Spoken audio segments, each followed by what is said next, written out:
اس نے بنی اسرائیل کے بہکانے کے لیے، کیونکہ حضرت موسیٰ تو چلے گئے تھے پہاڑ پر، تو اس نے کیا کیا، ایک سونے اور چاندی کے زیورات کو پگھلا کر ایک بچھڑا بنایا، یعنی ایک جو سمجھے بت بنایا، اور گائے کا یا بچھڑے کا اس نے ایک بت بنا دیا، اور اس میں کوئی ایسی چیز ڈالی کہ وہ بچھڑا آوازیں کرنے لگا۔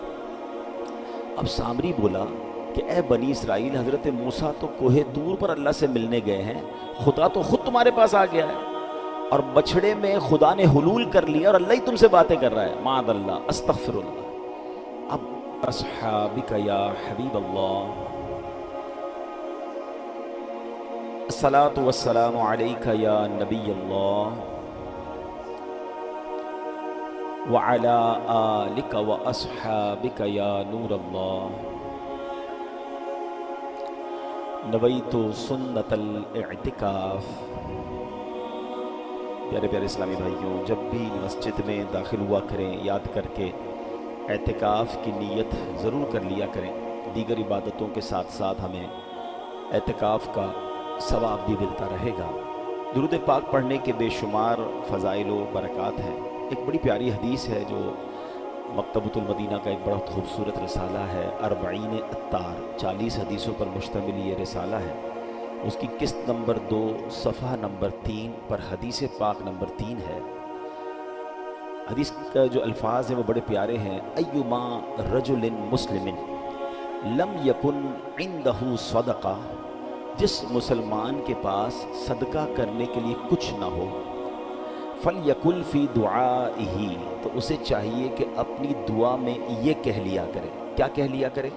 اللہم صلی علی محمد عبدک ورسولک وصلی علی المؤمنین والمؤمنات والمسلمین والمسلمات، یعنی اپنی دعا میں اگر وہ یہ پڑھ لے، فَإِنَّهَا زَكَاةٌ لا يشبع المؤمن خیرا حتی یکون منتہاہ الجنہ، تو یہ زکوٰۃ ہے، اور مومن کبھی بھلائی سے سیر نہیں ہوتا یہاں تک کہ جنت اس کا ٹھکانہ ہوتی ہے۔ صدقہ دینے کو نہیں، درود پڑھ لے اور یہ والا درود پڑھ لے، تو فرمایا یہ اس کے لیے زکوٰۃ ادا ہو جائے، یعنی اس کی طرف سے یہ زکوٰۃ ہے۔ اور پھر فرمایا کہ مومن کبھی بھلائی سے سیر نہیں ہوتا، نیکیوں سے جی نہیں بھرنا چاہیے۔ کچھ لوگ کہتے ہیں بھائی پڑھ لی نا نماز، ہاں صدقہ دے دیا تھا 1 مہینہ پہلے، فلاں نیک کام کر لیا تھا، بھلائی سے جس کو کہتے ہیں نا دل نہیں بھرنا چاہیے۔ اور نیکیاں، جس طرح مال سے دل نہیں بھرتا، دنیا کی چیزوں سے دل نہیں بھرتا، لوگ نیکیوں سے دل بھر جاتا ہے۔ اللہ وہ ہمارا دل بنا دے کہ ہمیں گناہوں سے نفرت ہو جائے اور نیکیوں سے ایسا پیار ہو جائے کہ ایک کے بعد ایک نیکی، ایک کے بعد ایک نیکی کرنے کا ذہن بن جائے۔ اب مثال کے طور پہ اگر دنیاوی اگزامپل، پہلے میں اس حدیث کو پورا کر لوں، اور پھر فرمایا کہ جنت یہاں تک کہ جنت اس کا ٹھکانہ ہوتی ہے، اس کا بھلائی سے سیری نہیں ہوتی یہاں تک کہ جنت اس کا ٹھکانہ ہوتی ہے۔ اب میں فار ایگزامپل سمجھانے کے لیے کہہ رہا ہوں کہ اگر ہمیں یہ کہا جائے کہ ایک فرض نماز پڑھیں گے تو آپ کے اکاؤنٹ میں 50,000 روپے جمع ہو جائیں گے، 2 رکعت نفل پڑھیں گے تو 10,000 روپے جمع ہو جائیں گے، ایک تسبیح کلمہ پاک کی پڑھیں گے تو 5,000 جمع ہو جائیں گے، ایک تسبیح درود پاک کی پڑھیں گے تو 5,000 جمع ہو جائیں گے۔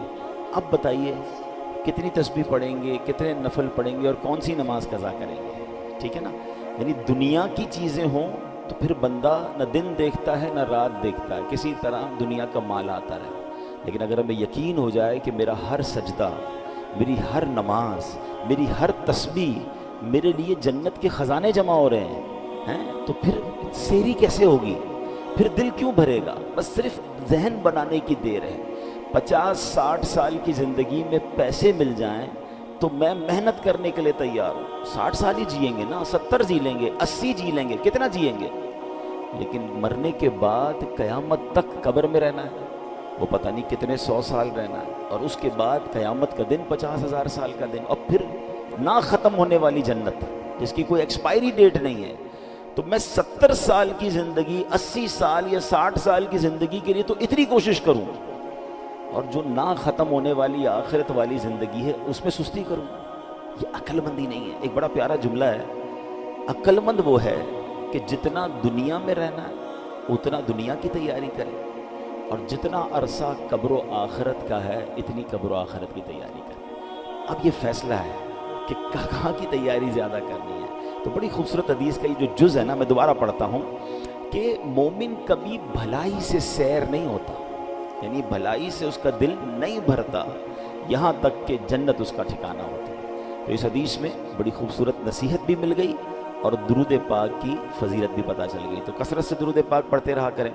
السلام اے خسرو دنیا و دین، السلام اے راحت جان حزین، السلام اے نور ایمان، السلام السلام اے راحت جان، السلام غمزدوں کو آپ کر دیتے ہیں شاد، سب کو مل جاتی ہے منہ مانگی مراد، کیجئے رحمت حسن پر کیجئے، دونوں عالم کی مرادیں دیجئے۔ درود پاک پڑھ لیں۔ صلو علی الحبیب صلی اللہ تعالی علی محمد صلی اللہ علیہ وسلم۔ ویسے تو یہ کسی بھی دن درود پاک پڑھیں گے فضیلت ہے، مگر ہم ہر جمعے کو جمعے کے دن کی فضیلت بھی بیان عموماً کرتے ہیں کہ حدیث پاک کا مضمون ہے کہ جو جمعہ کے دن 200 بار درود پاک پڑھے اس کے 200 برس کے گناہ معاف کر دیے جاتے ہیں۔ تو جمعہ تو اسپیشل ڈے ہے درود پاک پڑھنے کا۔ کثرت کے ساتھ درود پاک پڑھتے رہا کریں۔ آئیے مل کر محبت کے ساتھ باآواز بلند درود پاک پڑھ لیں۔ صلو علی الحبیب صلی اللہ تعالی علی محمد صلی اللہ علیہ وسلم۔ آج قرآن مجید فرقان حمید کا ایک تاریخی واقعہ میں نے آپ کے سامنے بیان کرنا ہے۔ ہم کوشش کرتے ہیں کہ جمعہ کے دن قرآن ہی کی باتیں کیا کریں، تو قرآن کا ایک ایسا واقعہ دلچسپ بھی ہے، عبرت انگیز بھی ہے، نصیحت آموز بھی ہے۔ One of the unique story of Quran, one of the unique جو ہے یہ واقعہ ہے، واقعہ بنی اسرائیل کا ہے۔ اور یہ لوگ بڑی، اللہ پاک نے بنی اسرائیل کو آزادی دی تھی فرعون کے غرق ہونے کے بعد، بڑے ہنسی خوشی زندگی گزار رہے تھے کیونکہ بڑا ٹف ٹائم گزارا تھا حضرت موسیٰ، اور جو فرعون کا زمانہ تھا، حضرت موسیٰ اپنے ساتھیوں کے ساتھ دریائے نیل سے پار لگ گئے تھے اللہ کی عطا سے، اور فرعون غرق ہو گیا تھا، تو بڑا ہیپیلی لائف گزار رہے تھے۔ اب اللہ پاک نے حضرت موسیٰ کو حکم دیا کہ اے موسیٰ آپ کوہ طور پر آئیے، آپ کو ایک کتاب دی جائے گی، ٹھیک ہے نا۔ تو اب 30 دن تک حضرت موسیٰ کو حکم دیا گیا کہ کوہ طور پر اعتکاف کریں۔ حضرت موسیٰ اپنے بھائی حضرت ہارون علیہ السلام، وہ بھی اللہ پاک کے نبی ہیں، انہیں اپنا خلیفہ بنایا، اپنی قوم ان کے حوالے کی، اور آپ کوہ طور پر اللہ سے بات کرنے اور صحیفہ یعنی بعد میں جو آپ کو کتاب ملی توراہ وہ لینے کے لیے حاضر ہو گئے۔ 30 دن اعتکاف کیا، روزے رکھے۔ آخری دن جب اللہ پاک سے بات کرنے کا وقت آنا تھا تو آپ نے تیاری کی اور مسواک کی، نظافت اور پاکیزگی اختیار کی کہ رب سے بات کرنی ہے، اللہ کی بارگاہ میں جانا ہے۔ جب اللہ پاک سے بات کرنے کا موقع آیا، ہم کلامی کا شرف ملا، تو اللہ پاک نے فرمایا اے موسیٰ آپ نے روزے رکھے اور آپ کے منہ میں جو مہک تھی وہ میرے نزدیک مشک سے بھی زیادہ عزیز ہے، آپ نے مسواک کر کے وہ مہک ختم کر دی ہے، لہٰذا 10 دن مزید روزے رکھیں۔ اب یہاں تھوڑا سا رک جائیں، پتہ چلا کہ روزہ اللہ کو کتنا پسند ہے کہ جب اس نے بنی اسرائیل کے بہکانے کے لیے، کیونکہ حضرت موسیٰ تو چلے گئے تھے پہاڑ پر، تو اس نے کیا کیا، ایک سونے اور چاندی کے زیورات کو پگھلا کر ایک بچڑا بنایا، یعنی ایک جو سمجھے بت بنایا، اور گائے کا یا بچڑے کا اس نے ایک بت بنا دیا، اور اس میں کوئی ایسی چیز ڈالی کہ وہ بچڑا آوازیں کرنے لگا۔ اب سامری بولا کہ اے بنی اسرائیل، حضرت موسیٰ تو کوہ طور پر اللہ سے ملنے گئے ہیں، خدا تو خود تمہارے پاس آ گیا ہے، اور بچڑے میں خدا نے حلول کر لیا اور اللہ ہی تم سے باتیں کر رہا ہے، معاذ اللہ استغفر اللہ۔ اب بنی اسرائیل اس کے بہکاوے میں آ گئے اور اس بے جان بچڑے کو خدا سمجھ کر پوجنے لگے۔ ودن 40 days یہ ہو گیا۔ اب ذرا غور کیجئے گا، صرف 40 دن کے لیے حضرت موسیٰ گئے تھے، مگر اس بدبخت نے ایسی چال چلی کہ بنی اسرائیل کو اس بچڑے کی پوجا میں لگا دیا۔ اچھا، ادھر بنی اسرائیل جو ہے وہ پوجا کر رہے ہیں، حرام کام کر رہے ہیں، شرک کر رہے ہیں، ادھر اللہ نے حضرت موسیٰ علیہ السلام کو یہ بتا دیا کہ تمہاری قوم کا یہ حال ہے۔ آپ واپس آئے، بہت جلال میں تھے، آپ نے پہلے تو بچڑے کو چکنا چور کر دیا، سامری کو سخت سزا دی، بنی اسرائیل کو توبہ کروائی اور دوبارہ کلمہ پڑھایا۔ اب یہاں ایک دو تین بڑی اہم باتیں سمجھنے والی ہیں اس واقعے کے تحت، کہ سامری کے پاس ایسی چیز کیا تھی کہ جس سے بچڑا جو ہے وہ بولنے لگ گیا یا اس سے آوازیں آنے لگ گئیں۔ اللہ نے یہ بھی قرآن پاک میں بیان کیا، پارہ نمبر 16 سورہ طٰہٰ میں حضرت موسیٰ نے سامری سے پوچھا تم نے ایسا کیا کیا تھا کہ یہ بچڑا بولنے لگ گیا؟